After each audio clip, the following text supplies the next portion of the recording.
अरे सुनो, मेरे लिए भी कॉफी ले आना। और मुझे यहाँ क्यों बुलाया, वो भी इतनी जल्दी में? अरे यार वो तुमसे कुछ कहना था। हाँ, वो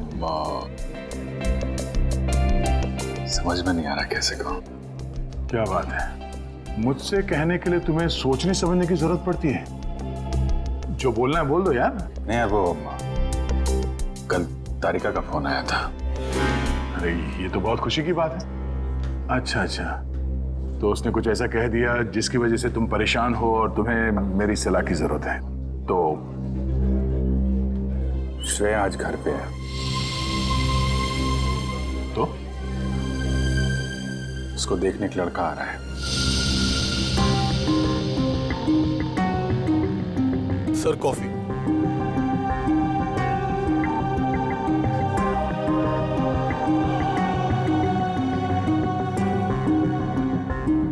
शादी के लिए। रियली? अच्छा है। अच्छा है? क्या अच्छा है? और कुछ नहीं कहना?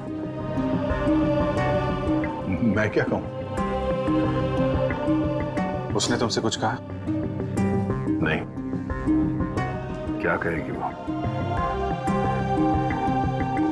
बताया भी नहीं मुझे।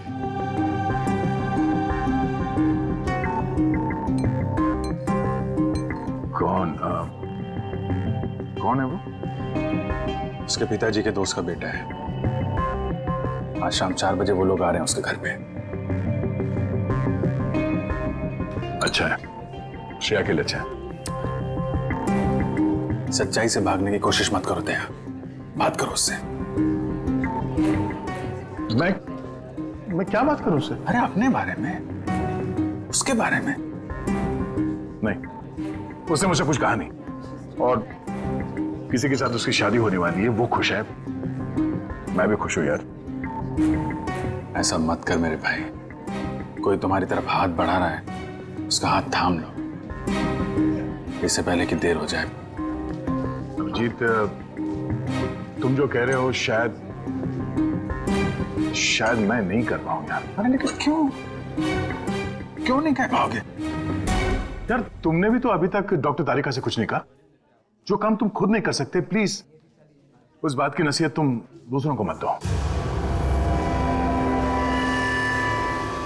यार अभिजीत, सॉरी देखो, मैं ये नहीं कर सकता। खड़े हो जाओ।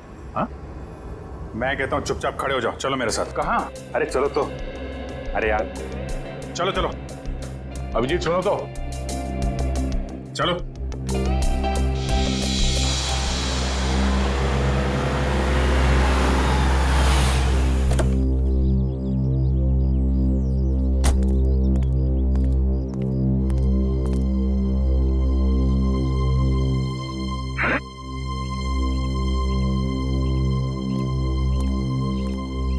ओ भाई साहब, कहाँ खो गए? यार मैं सोच रहा हूँ, मैं यहाँ आया क्यों? यहाँ क्यों आए? भाई साहब, आप यहाँ श्रेया से बात करने आए। मैं श्रेया से क्या बात करूंगा? अच्छा अब ये भी मुझे बताना पड़ेगा कि क्या बात करनी है? चलो भाई। यार मेरी समझ में कुछ नहीं आ रहा। एक मिनट, यहाँ से गेट तक पहुंचोगे ना, सब समझ में आ जाएगा क्या बोलना है और क्या नहीं। चलो भैया। मेरी समझ में कुछ नहीं आ रहा अभिजीत, प्लीज। अरे चलो।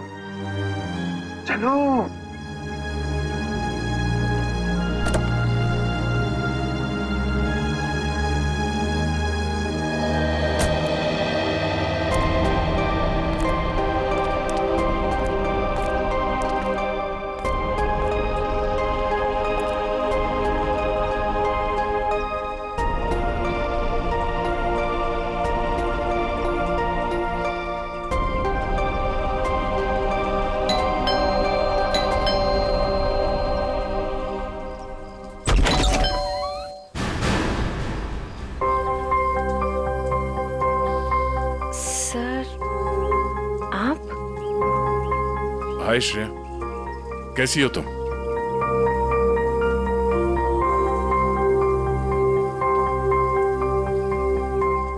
क्या बात है सर?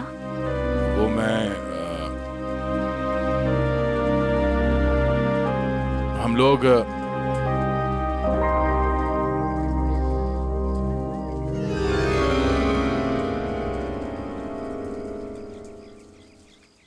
अभिजीत सर?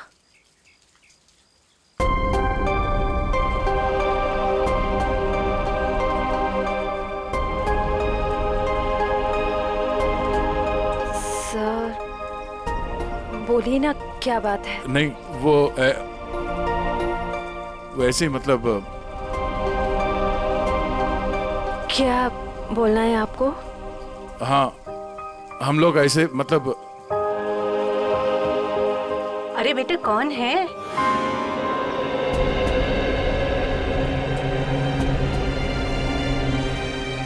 अरे दया बेटा, बाहर क्यों खड़े हो? अंदर आओ। श्रेया, उन्हें अंदर बुलाओ। हाँ सर, आइए ना प्लीज।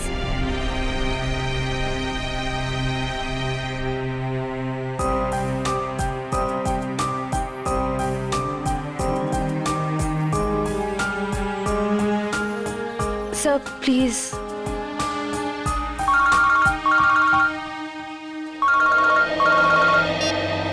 हेलो। हाँ, अच्छा ठीक है। सॉरी, मुझे जाना होगा, कुछ अर्जेंट काम है। मैं फिर कभी। हाँ हाँ, अब तो आना ही होगा। श्रेया की शादी में तो आओगे ना?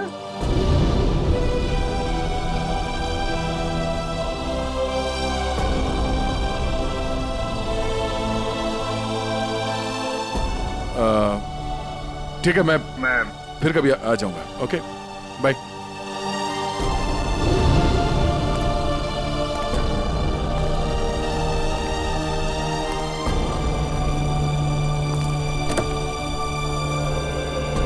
क्या हो, बात हो गई? नहीं, ये फोन आ गया, खून हुआ है, हमें जाना होगा। अरे एक मिनट, मैं जाता हूँ ना, तुम बात करो ना श्रेया से। नहीं, ये बाद में कर लेंगे, ये ज्यादा जरूरी है। यार दया, इतना अच्छा मौका मिला, ये गलती मत करो दया। अरे सुनो, मैं जा रहा हूँ ना, मैं चलता हूँ।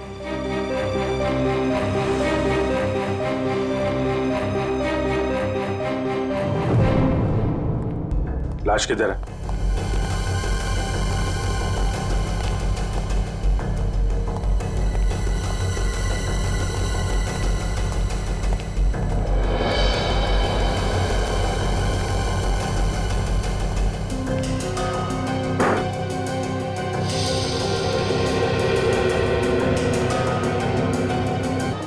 कई बार वार किया गया है। दोनों बॉडीज पर किसी और चोट का निशान नहीं है। और सर, कोई हाथापाई के निशान भी नहीं है हाथों पर। लगता है दोनों सोए हुए थे जब इन पे हमला हुआ। उठने या भागने का मौका ही नहीं मिला। क्यों दया? हाँ,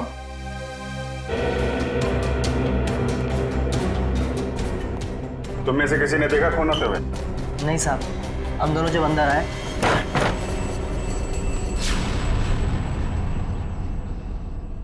साहब, मेम साहब, साहब, मेम साहब।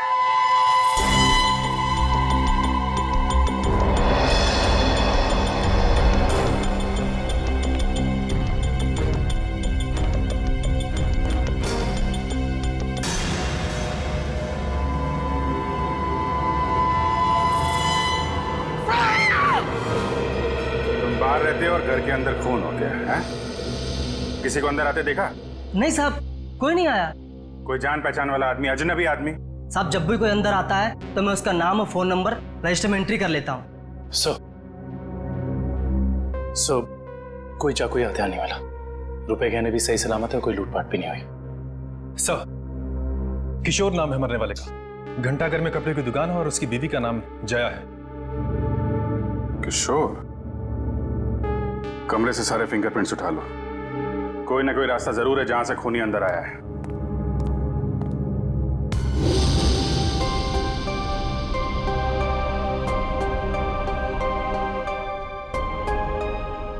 एक श्रेया आपके लिए खास है। और एक श्रेया दया सर के लिए खास है।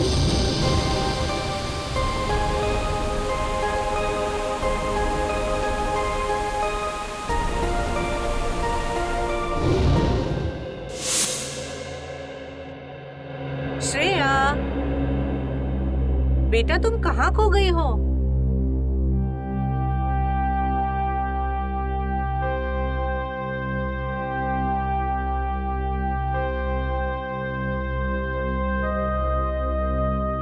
दरअसल आंटी, श्रेया अपने आने वाली जिंदगी के सपनों में खो गई है, इसलिए कुछ बोल नहीं रही।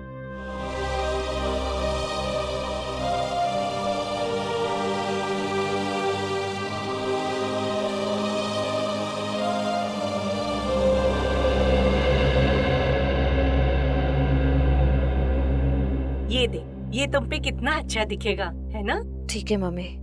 लाइए। अरे वाह, आज हमारी बिटिया कितनी अच्छी लग रही है ना? हाँ। पापा, आप खुश तो हैं ना? हाँ बेटा, और तुम भी कितनी खुश लग रही हो।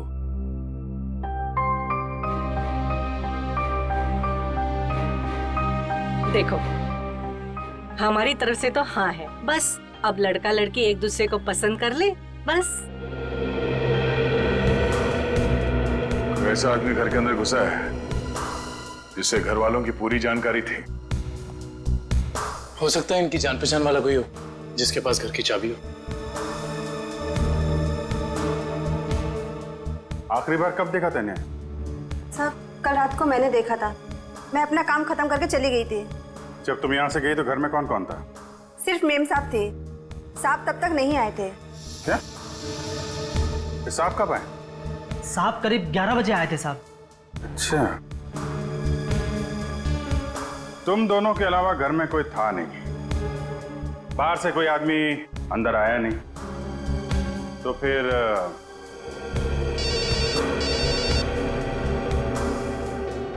हेलो?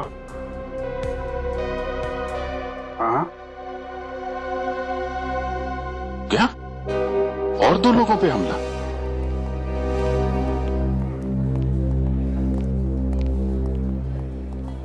डॉक्टर साहब, मैं एसीपी प्रद्युमन सीआईडी से। डॉक्टर साहब, आपके यहाँ प्रशांत और प्रेमा ये पति पत्नी को एडमिट किया है, उन्हें चाकू से मारा गया है, उनके बारे में पूछताछ करनी है। सर, वो दोनों हस्बैंड वाइफ की बच्चों की कोई उम्मीद नहीं थी, इसलिए मैंने किसी का इंतजार किए बगैर इलाज शुरू कर दिया है। हस्बैंड को हमने बचा लिया है, लेकिन वाइफ की तबीयत अभी भी नाजुक है। फिर उन दोनों को लाया किसने यहाँ पर? ये बंगले का वॉचमैन। अच्छा, सुनो दोस्त, क्या नाम है तुम्हारा? रमेश। क्या हुआ वहां पर, बताओ जरा। साहब, मैं बंगले के बाहर था, मैंने अचानक साहब के चीखने की आवाज सुनी। मैं भाग के अंदर गया और मैंने देखा कि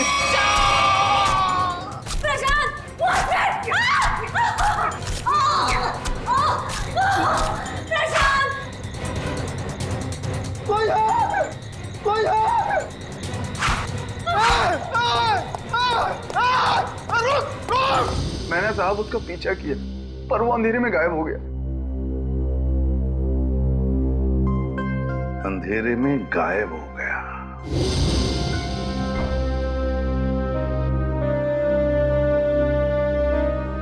श्रेया, क्या सोच रही?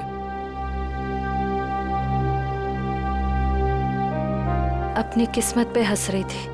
मतलब? मैं एक ऐसे इंसान का इंतजार कर रही थी जिसके बारे में मुझे ये भी नहीं पता कि वो मुझसे प्यार करते भी हैं या नहीं। मगर श्रेया। मगर क्या पूर्वी? तुमने देखा ना वो कैसे चले गए। मैं समझती हूँ कि काम आ गया था, लेकिन अभिजीत सर थे ना, वो अभिजीत सर को भी तो भेज सकते थे ना। श्रेया, हो सकता है वो तुमसे बात करने आए हो। तो फिर कुछ कहा क्यों नहीं? कुछ to कह सकते थे वो। 2 मिनट की बात थी। समथिंग।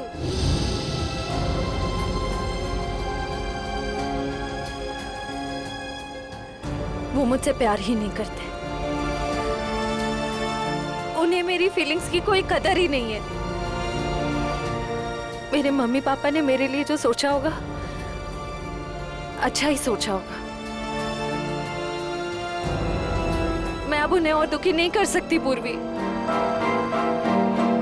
मतलब तुम सिद्धार्थ को हाँ बोल दोगी?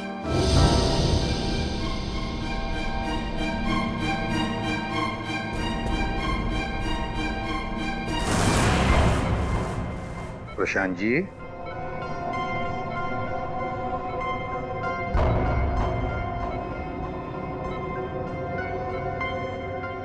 मैं एसीपी प्रद्युमन सीआईडी से। आप ठीक है? अच्छा, क्या आप बता सकोगे कि ये सब कैसे हुआ, क्या हुआ? मैं और मेरी वाइफ सो रहे थे। मेरी वाइफ ने अचानक मुझे जगा दिया। प्रशांत उठो। कोई है लग रहा है। लगता है कोई घर में घुसा है। देखो नीचे से आवाज आ रही है। एक मिनट।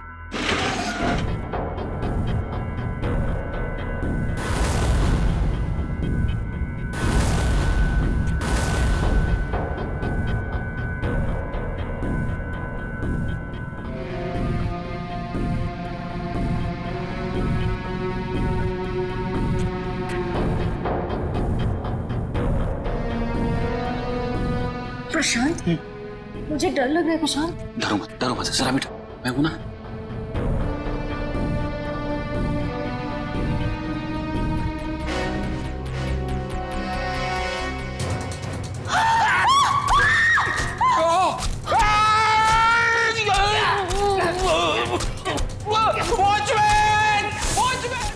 वॉचमैन ने उसे देख लिया था। वो बहुत डर गया था, तो वो भागने लगा और फिर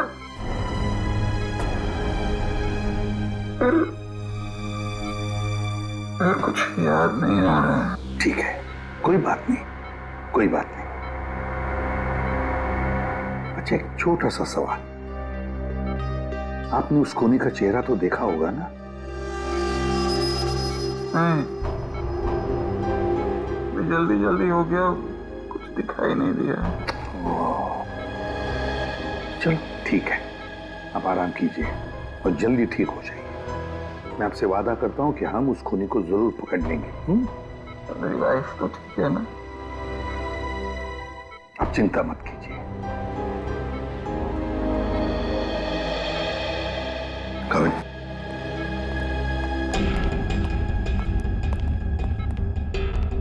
पहले 2 लोगों का खून और अब फिर इन दोनों पर हमला। एकदम बेरहमी से चाकू की वार की है। ऐसे लगता है हमला करने का तरीका एक ही है, खूनी भी एक ही होना चाहिए। सर, ये जो भी हमलावर है ये सीरियल किलर भी हो सकता है। हाँ, हो सकता है। काम करो काबिल, प्रशांत के घर का बाहर का जो एरिया है ना, अच्छी तरह से छान मारो। देखो, खूनी ने भागते वक्त कोई ना कोई सबूत तो छोड़ा ही होगा, कुछ ना कुछ तो जरूर मिलेगा। देखो अच्छी तरह से। फ्रेडी, मुझे अच्छी तरह से याद है 10-15 साल पहले एक आदमी इसी तरह से खून करता था, इसी तरह से बेरहमी से चाकू के वार किए उसने लोगों पर, और फिर उसे उम्र कैद की सजा भी हो गई। जरा देखो, पता लगा है कहां पर वो इस वक्त और उसका नाम क्या है। Yes sir. सर, हाँ सर, किशोर जी के घर पे काम करने वाली औरत ने जो कुछ भी कहा था बिल्कुल ठीक कहा था सर। वो 9:30 बजे अपने घर पहुंच गई थी और सुबह 8:30 बजे घर से निकली। और किशोर के घर कब पहुंची? आधे घंटे के बाद, तकरीबन 9 बजे सर। और एक बात और, जब इस औरत का मोबाइल हमने ट्रैक किया तो पता चला कि इसका मोबाइल इसके घर पे ही था रात से लेकर सुबह तक। अच्छा, और वॉचमैन? सर, वॉचमैन का तो कोई भी क्रिमिनल रिकॉर्ड नहीं है। आसपास वालों का कहना है कि बहुत ही शरीफ आदमी है वो सर। सर, हाँ, ये देखिए सर, 15 साल पहले जिनके खून हुए थे वो इस आदमी ने किए थे। नाम है पुनीत, उम्र 30 साल, सेंट्रल जेल में है। और सर, ये उनके फोटो है जिनके खून हुए हैं। इनके शरीर पर भी ठीक वैसे ही चाकू के निशान है जैसे अभी मिली लाशों पे है। इस चाकू से वार किए थे उसने। बॉस, बॉस पता लग गया। पहले जोड़े की मौत हुई है रात को 12 बजे और दूसरे कपल की मौत हुई है सवेरे 4 बजे। और ये देखिए, कुछ इस तरीके का है ये हथियार जिससे हमला हुआ है। ये तो बिल्कुल वैसा ही चाकू है जैसा पुनीत के रिकॉर्ड्स में है। अरे चाकू भी वैसा, खून करने का तरीका भी वैसा। तो क्या खून पुनीत ने किए? कहां तक गए थे आप? वहां तक सर, एकदम आखिरी तक। इशिता, देखो कुछ मिलता है क्या? Yes sir.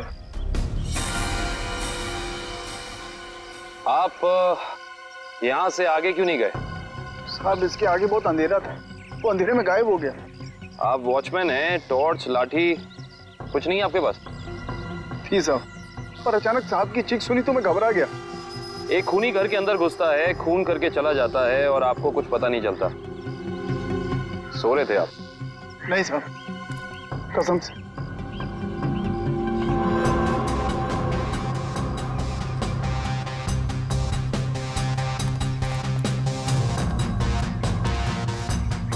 सर। हाँ करण। सर, कमरे और खिड़कियों पर से सारे फिंगरप्रिंट ले लिए हैं सर। गुड। हाँ इशिता।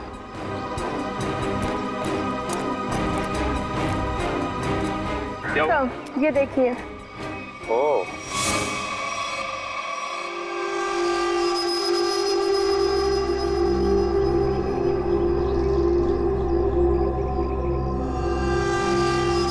चाकू। जनरल साहब, आपकी जेल में एक पुनीत नाम का सीरियल किलर है ना? बस इतनी सी बात। हम मुझे बात मुझे फोन पर बताते थे तो आपको यहाँ पे आने की तकलीफ नहीं होती। जनरल साहब, हम खुद मिलना चाहते हैं उससे। लेकिन पिछले हफ्ते ही उसे जेल से रिहा कर दिया गया है। जानते हुए भी कि वो एक सीरियल किलर है, आप लोगों ने कैसे छोड़ दिया उसे? यहाँ से बाहर निकलते फिर से लोगों को मारना शुरू कर दिया उसने। उसका बर्ताव अच्छा था इसलिए उसे छोड़ दिया। जेल में आने के बाद वो पूरा बदल गया था, सबसे मिलजुल कर रहता था, यहाँ तक कि किसी लड़ाई झगड़ा भी नहीं करता था वो। एक बार जेल में आग लग गई, अपनी जान की परवाह ना करते हुए उसने 6 कैदियों को उस आग से बचाया, इसलिए जेल प्रशासन ने उसे छोड़ दिया। ठीक है जनरल साहब, पुनीत के रिकॉर्ड की एक कॉपी चाहिए हमें। यार चलना फारूक, जल्दी देना यार रिपोर्ट। यार रिपोर्ट तैयार तो होने दो, देख रहे हो काम कर रहा हूँ, खड़ा तो नहीं हूं यार। तुम घोड़े पे सवार होते हो यार हमेशा। मैं क्या करूं फिर? 1 मिनट जरा तस्वीर रखो, देता हूँ। 1 मिनट रुको यार।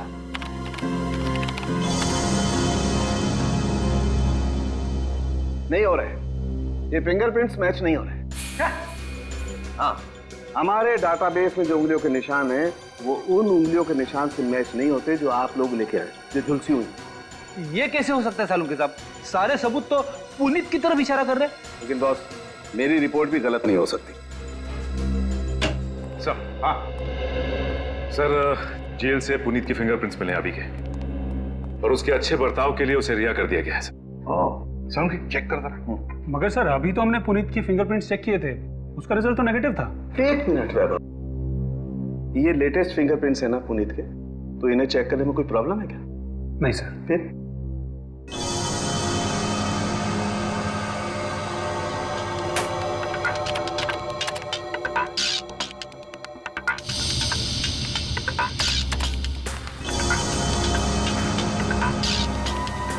हाँ बॉस, ये फिंगरप्रिंट्स मैच हो गए।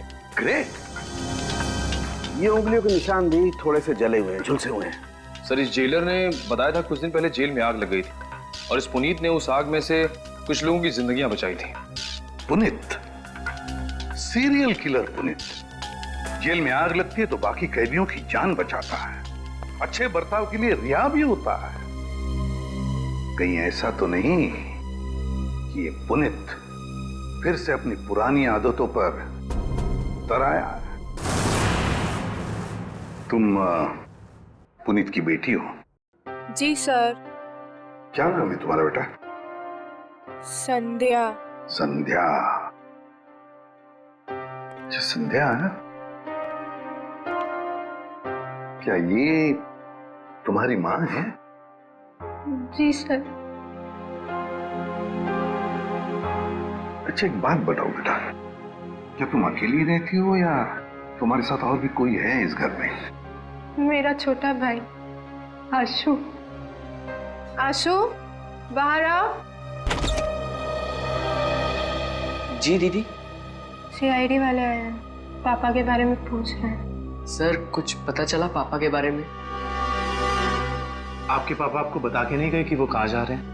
जी सर, कल शाम को पापा को एक कॉल आया था नौकरी के लिए और पापा ने कहा मैं रात तक लौट आऊंगा, पर पापा अब तक आए नहीं और उनका फोन भी बंद आ रहा है। क्या नंबर है उनका? 125-230-82330। मेरे पापा ने कुछ नहीं किया सर, उन्होंने मेरी कसम खाई है वो कभी कोई गलत काम नहीं करेंगे। मम्मी भी हमें छोड़कर चली गई है, उनके सिवा हमारे कोई नहीं है। मैंने पापा से कहा है कि हम सूखी रोटी खा लें, पर कोई कभी गलत काम मत करना प्लीज सर, मेरे पापा को कुछ मत करना। अब वो सुधर गए, वो कोई बुरे काम नहीं करते। अब तो दुनिया वाले भी हमें ताने देते हैं, कहते हैं इसके पापा खूनी है।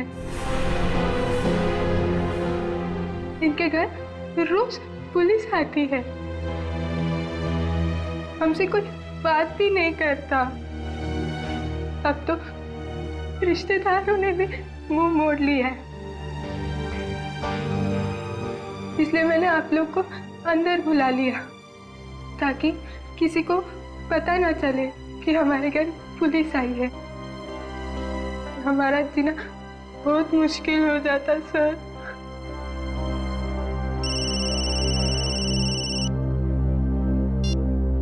हेलो, क्या? ओके। क्या हुआ? सर प्रशांत जी की वाइफ प्रेमा जी की हॉस्पिटल में मौत हो गई है।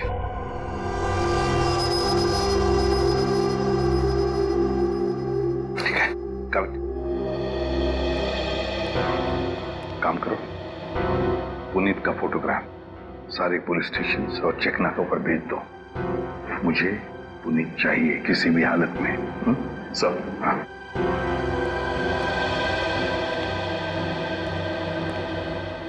देखो बेटा, मैं तुम दोनों से वादा करता हूं, अगर तुम्हारे पापा सुधर गए हैं और उन्होंने कोई गलत काम नहीं किया है तो मैं उन्हें नौकरी दिलवाऊंगा, शहर से दूर, ठीक है?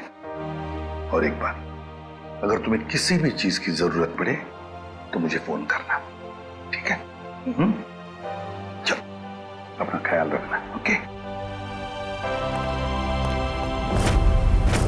सर, पुनीत शांतिनगर इलाके में है, एक लोकल कॉप रतन उसका पीछा कर रहा है। रतन से कहो उसे अपनी आंखों से ओझल ना होने दे, हमारे ऑफिसर्स आते ही होंगे अभी।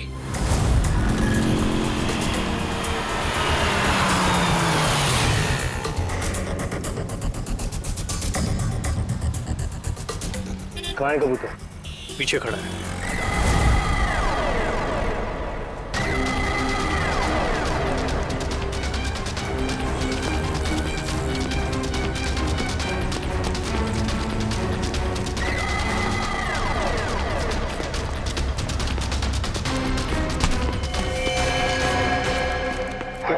क्यों पकड़ रहे मुझे? मैंने कुछ नहीं किया। नाम पुनीत और काम।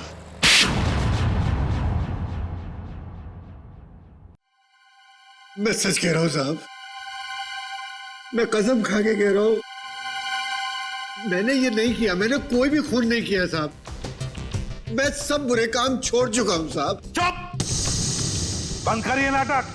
मैं कैसे बताऊं आपको, जब मैंने किया ही नहीं है तो मैं कैसे कह दूं कि मैंने खून किया है? तो फिर तुम हमें देख के भागे क्यों? मैं बहुत डर गया था, मैं डर गया था कि आप लोग मेरी बात का यकीन नहीं करेंगे। उस दिन जब मैं अपने घर पे पहुंचा तो 4 लोगों पर हमला हुआ है, 4। बिल्कुल उसी तरह जैसे तुम पहले भी कर चुके हो, और उसमें से 3 की तो मौत भी हो गई है। और तो और प्रशांत जी के घर के पीछे से हमें चाकू बरामद हुआ, उस पर तुम्हारी उंगलियों के निशान है, और फिर उन 2 घरों से भी उंगलियों के निशान मिले जिसमें तुम्हारे ही उंगलियों के निशान है। मैं सब आपको बताऊं, कोई मुझे फंसाने की कोशिश कर रहा है। कौन फंसाएगा तुम्हें? हा? ये नाटक बंद करो, समझे? तुम्हारा मोबाइल ट्रैक किया था हमने, और वहीं पे ट्रैक हुआ जहां जहां पे खून हुआ था। मुझे नौकरी के लिए बुलाया था साहब। मुझे किसी ने फोन करके मुझे 11:30 बजे सानपाड़ा में बुलाया। मैं वहां गया, वहां मुझे कोई नहीं मिला। मैंने इंतजार भी किया। मैं सच कह रहा हूं साहब, मुझे दूसरा फोन आया, सेंटर पे बुलाया मुझे 3:30 बजे। कोई सिक्योरिटी गार्ड का जॉब था। मैं सच कह रहा हूं साहब, आप मेरा एक काम कीजिए, आप फोन चेक कर लीजिए मेरा।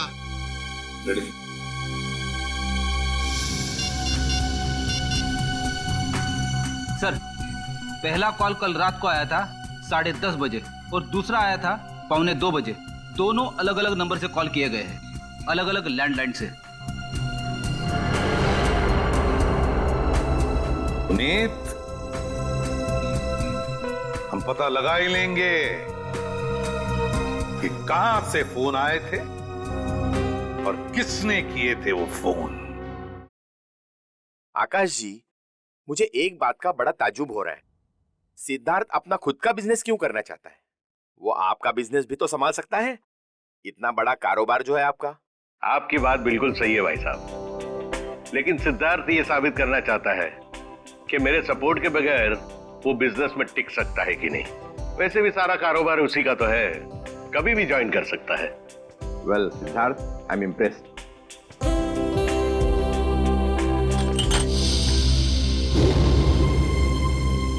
सॉरी,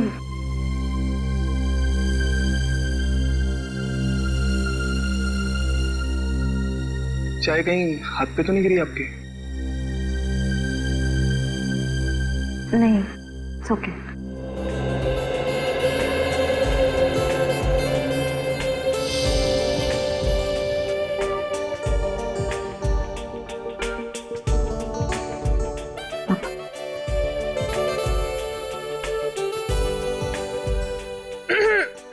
भैया, पापा अपनी चाय की वेट कर रहे हैं।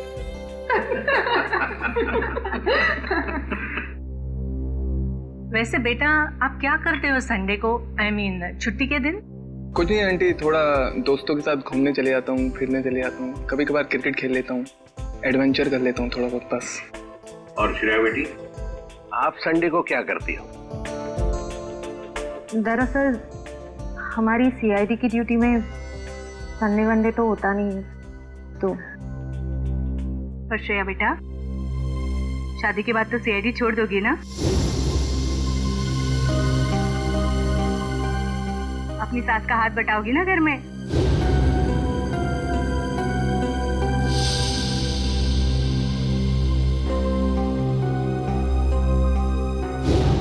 मम्मी, अगर श्रेया को आफ्टर मैरिज जॉब करना पसंद है तो वो कर सकती हैं। मुझे कोई एतराज नहीं है अगर उन्हें पसंद है तो जॉब करना।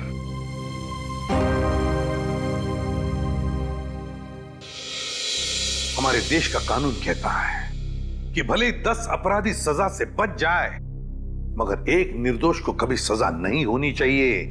निर्दोष को सजा नहीं होनी चाहिए। सर, पुनीत को जो 2 फोन आए थे वो रेलवे प्लेटफॉर्म के पीसीओ से किए गए थे, अलग अलग पीसीओ से। अच्छा, तो क्या वाकई कोई पुनीत को फंसाने की कोशिश कर रहा है? और अगर ऐसा है तो फिर वो वही आदमी कर सकता है जो पुनीत के आसपास का है। मैं ऐसे किसी भी आदमी को नहीं जानता सर। पुनीत कोई तो है जो जानता था कि तुम कब जेल से रिहा होने वाले हो, और वो ये भी जानता था कि तुम्हें नौकरी की सख्त जरूरत है।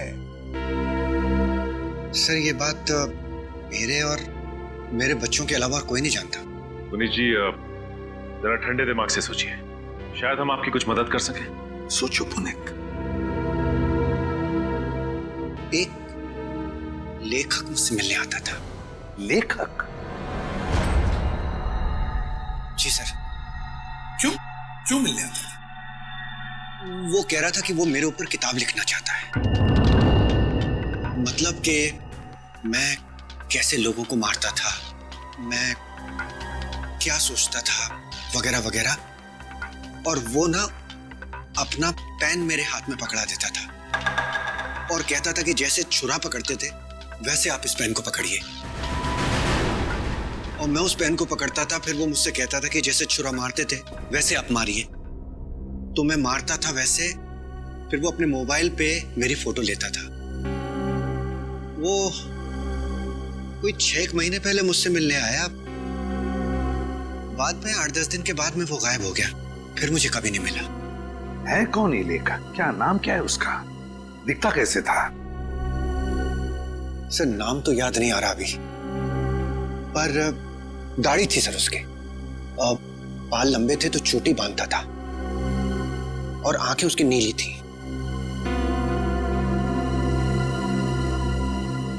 तकरीबन सर के जैसी हाइट थी।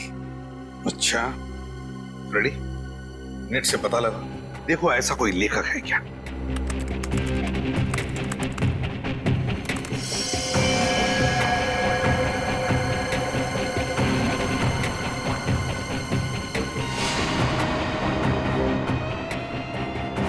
सर ऐसा तो कोई लेखक है नहीं।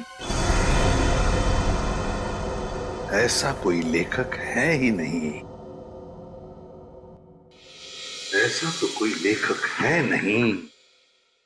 सर ये भी तो हो सकता है कि ये कोई लेखक ना हो, बल्कि कोई ऐसा बहरूपिया हो जो पुनीत के बारे में सारी जानकारी लेने के लिए आया हो। सचिन, ये बहरूपिया ही है, लेखक नहीं, बहरूपिया ही है। इसी ने पुनीत को 2 बार फोन करके बुला लिया था, सिक्योरिटी गार्ड के नौकरी के लिए और कॉल सेंटर पर। भले इसने लैंडलाइन से फोन किया हो, मगर उसके पास सेल फोन तो होगा ही ना, जरूर होगा सेल फोन। काम करो, उस वक्त इन दोनों जगहों पर पता लगाओ कौन कौन से सेल फोन नंबर्स नेटवर्क में थे।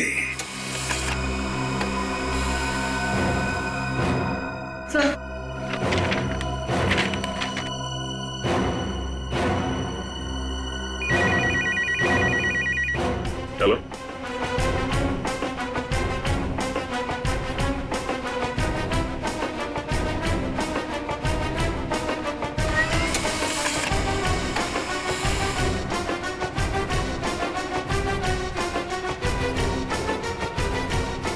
माय गॉड,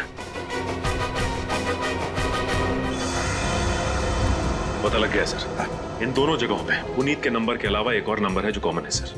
10:30 से लेकर 12:30 के बीच ये नंबर सानपाड़ा में था और 3:30 से 5:30 बजे सुबह ये नंबर सेंट्रल में था सर, जहां पे खून हुआ है। तो वे सचिन, पता लगाओ ये किसका मोबाइल नंबर है।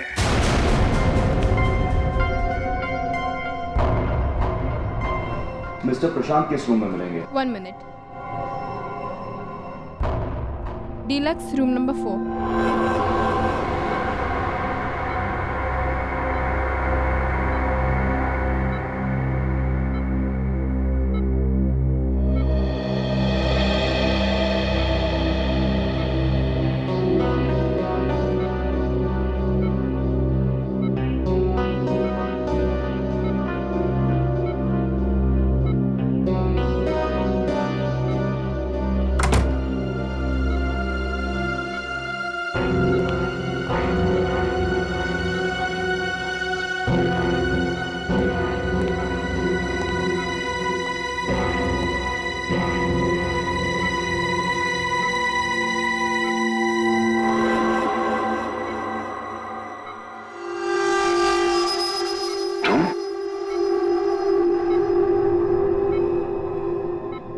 मैं, तुम्हें क्या लगा मैं तुम्हें ढूंढ नहीं पाऊंगा और तुम इतनी आसानी से बच जाओगे? ऐसी बात नहीं है, मेरी हालत तो देखो। हालत कुछ भी हो, मुझे मेरे पैसे चाहिए। कितना बड़ा रिस्क लिया है मैंने, कुछ भी हो सकता था। जान तो नहीं जाती ना। मैंने तो अपने आप पर हमला करवाया है, अपनी जान दांव पर लगाई है, अपनी बीवी को खून करवा दिया। इससे ज्यादा तो कोई रिस्क नहीं होता।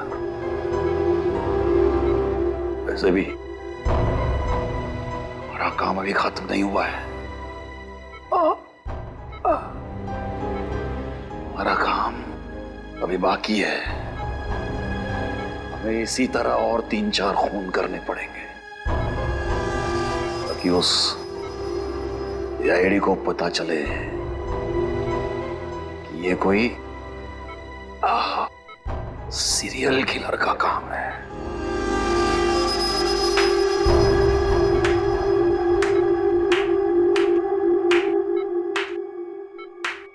प्रशांत जी, बहुत खेल खेल लिया, अब हमारी बात, अब हम खेल खेलेंगे तुम्हारे साथ। इसका मतलब है आप लोगों ने हमारी सारी बातें सुनी? हाँ, हमने सब सुन लिया और यही सुनने के लिए हमने खेल भी रचाया था तुम्हें फंसाने का, और फंस गए तुम। इसे जानते हो ना, तुम्हारा आदमी। लेकिन अब ये तुम्हारा आदमी नहीं, हमारा आदमी है, हमारा आदमी। सरकारी गवाह है ये, समझे? सरकारी गवाह।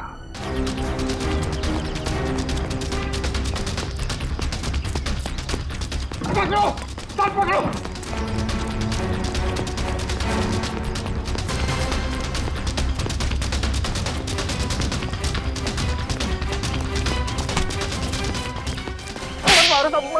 मैंने कुछ नहीं किया। कुछ नहीं किया? कुछ नहीं किया मैंने। कुछ नहीं किया तो फिर हमें देखकर भागा क्यों? साहब मैं तो छोटी मोटी चोरी करता हूँ। आप लोगों को देख के डर लगा तो भाग निकला। की दाढ़ी में तिनका। कल रात शांति पारा और सेंट्रल एरिया में 4 लोगों की जान गई। मैंने किसी की जान नहीं ली। किसी की जान नहीं ली? नहीं, किसी की नहीं ली। ठीक है, लेकिन तुम भी इसकी जान मत लेना। बस 4 गोलियां दाएं पैर में और 4 गोलियां बाएं पैर में ठोक दो, ताकि जिंदगी में भागने लायक ना रहे। नहीं, नहीं।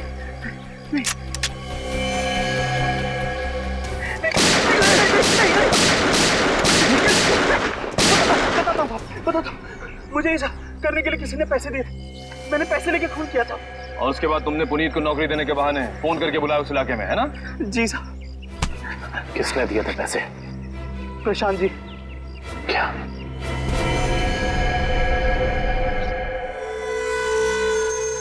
ना पड़ा धोखा। तुम्हें क्या लगा सिर्फ तुम ही धोखा दे सकते हो, हम नहीं? बताओ, क्यों किया तुमने ये सब? अपनी बीवी से बदला लेने के लिए। मैं कितना प्यार करता था उससे। क्या कुछ नहीं किया मैंने उसके लिए, और उसने मुझे धोखा दिया। किसी और के साथ भाग जाना चाहती थी वो। इसीलिए मैंने मेरी बीवी के खून का प्लान बनाया। पुनीत को फंसाने का प्लान बनाया, हैं? तुम्हें पता था कि वो जेल से बाहर आने वाला है? हाँ, मैंने पुनीत को भी अपने प्लान में फंसाया। और इसीलिए एक लेखक बनकर तुम उससे मिलने गए, ये कह के कि तुम उस पर किताब लिखना चाहते हो, और इसी बहाने तुमने उसके फिंगरप्रिंट्स उठा लिए। अपने बीवी से छुटकारा ही चाहते थे तो उसे तलाक दे देते। उसे जान से मारने की क्या जरूरत थी? और तो और तुमने 2 मासूम लोगों की जानें भी ली। सिर्फ इतना ही नहीं, उन्हें एक मुजरिम जो अपने आप को सुधारना चाहता था, उसे भी अपने घिनौने प्लान में बलि चढ़ाने का सोच लिया। तुम जैसों को तो कड़ी से कड़ी सजा मिलनी चाहिए, फांसी होनी चाहिए, फांसी। लो भाई, आ गई तुम्हारी मंजिल। अब क्या हुआ? यार इस बार तुम मुझे खींच के लाए हो ना, चलो बात कर लेते हैं। अरे यार वो मैं सिर्फ ये जानने आया था कि श्रेया ने उस लड़के को वहां बुलाया या नहीं? नहीं नहीं नहीं नहीं नहीं, कब भी पता नहीं चलेगा जब गाड़ी से नहीं उतरोगे तो। चलो भाई। यार अभिजीत, तुम जाके देखो यार, क्या मतलब? मैं? हाँ। मैं क्यों करूं यार, तुम्हारा काम है, तुम जाओ करो यार। यार तुम मेरे लिए इतना नहीं कर सकते? अच्छा ठीक है, लेकिन ये उधार रहा है। हाँ बिल्कुल, तारिका से मैं बात करूंगा तुम्हारे लिए। नहीं प्लीज आप दूर ही रहिए, मैं अपना संभाल लूंगा। यार नहीं नहीं, तुम इधर ही रहो, मैं आता हूँ पता करके।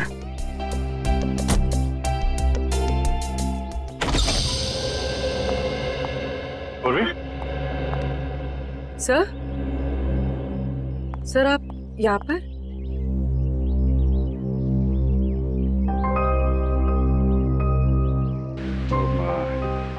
श्रेया कहाँ है? सर श्रेया अपने कमरे में है। और फंक्शन कैसा रहा? सर फंक्शन ठीक था सर। सर सिद्धार्थ अच्छा लड़का है सर।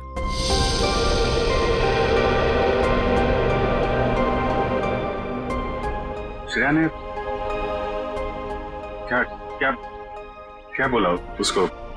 सर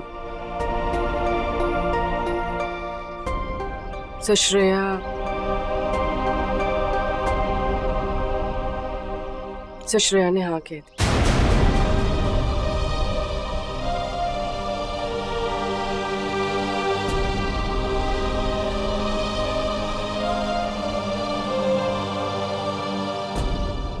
अच्छा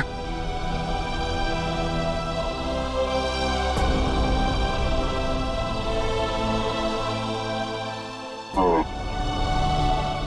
ठीक, एक मिनट।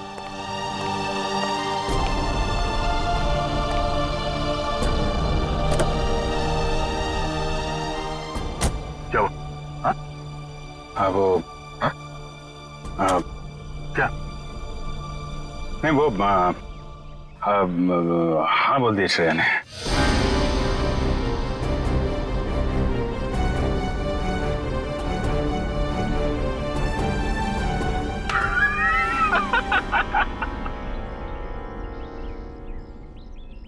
अरे यार क्या लड़का है नहीं, तबीयत खराब हो गई उसकी।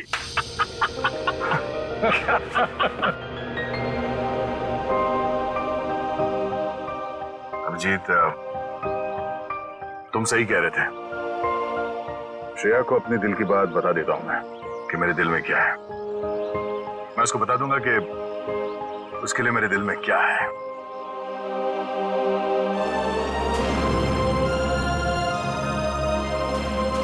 क्या बीतेगी दया पे जब उसे पता चलेगा कि श्रेया ने शादी के लिए उस लड़के को हाँ कर दी है।